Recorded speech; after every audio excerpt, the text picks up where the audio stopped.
Aš tiek kartų tyliai mažėjau, kad kitiems būtų patogu.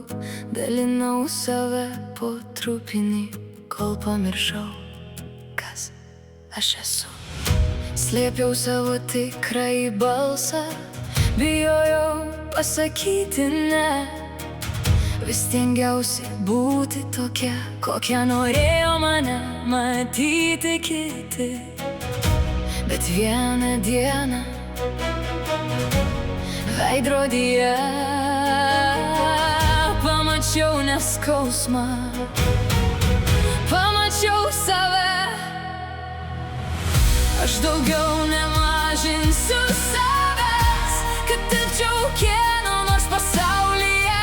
Jeigu mano sparnai per dideli, vadinasi, man yra skirtas dangus.